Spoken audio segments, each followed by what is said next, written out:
नमस्ते गाइस, मेरा नाम है डॉक्टर यामिनी मुगलानी। आज हम आईवीएफ के बारे में बात करेंगे, जिसे इन विट्रो फर्टिलाइजेशन भी कहा जाता है।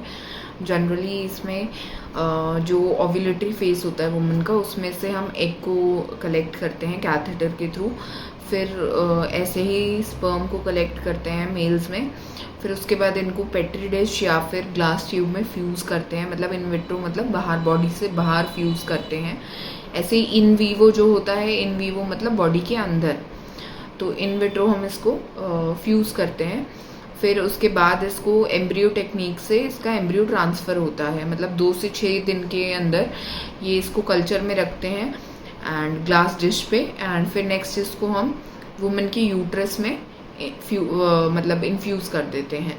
फिर उसकी ग्रोथ वहाँ पे होती रहती है। इसमें साथ साथ कुछ इंजेक्टेबल्स या ट्रीटमेंट, इसकी साइकिल्स होती हैं, जनरली 3 साइकिल्स या फिर 2 साइकिल्स होती हैं।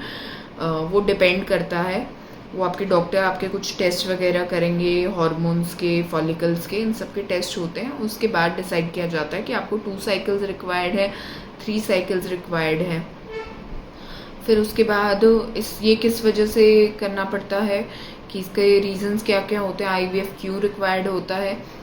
तो जनरली अगर मेल इनफर्टिलिटी हो या फिर फीमेल इनफर्टिलिटी हो या फिर एक्सेसिव स्पर्म प्रोडक्शन नहीं हो रही है उस वजह से, या फिर किसी भी रीज़न से आपका जो एग और स्पर्म का फर्टिलाइजेशन नहीं हो पा रहा है बॉडी के अंदर, तो तब ये आईवीएफ करते हैं। फिर इसके रिस्क एंड कॉम्प्लिकेशंस क्या रहते हैं। रिस्क एंड कॉम्प्लिकेशंस में रहता है, इसमें मल्टीपल बर्थ के चांसेस होते हैं। फिर नेक्स्ट है बर्थ डिफेक्ट हो सकता है। फिर ओवेरियन हाइपर स्टिमुलेशन हो सकता है। फिर नेक्स्ट है कुछ इन्फेक्शन का रिस्क हो सकता है। तो ये सब इसके रिस्क एंड कॉम्प्लिकेशंस है। एंड जनरली इसमें 3 साइकिल्स में हो जाता है ये काम। फिर इसके साथ साथ आपको कुछ कंटिन्यूस मेडिकेशंस चलती हैं, कुछ ओरल फॉर्म में चलती हैं, कुछ इंजेक्टेबल फॉर्म में चलती हैं। ये कोर्स ड्यूरेशन वैरी करता है 3 to 6 मंथ्स के उस पे इंटरवल पे।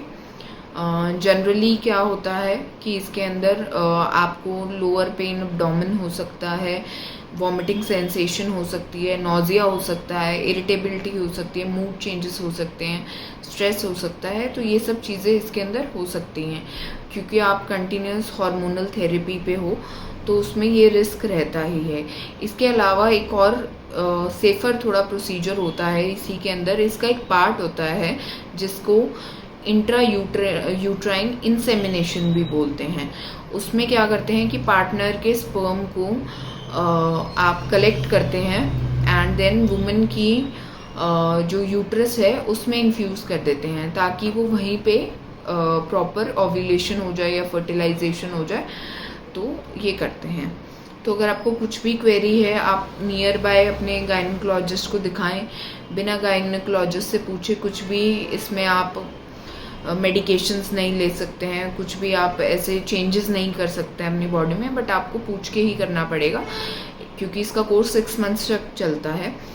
फिर नेक्स्ट है, अगर आपको कुछ भी क्वेरी है तो आप नित्यम हेल्थ केयर पे पूछ सकते हैं। कोई भी आप प्रॉब्लम फेस कर रहे हैं तो please like, share and subscribe my video. Thank you.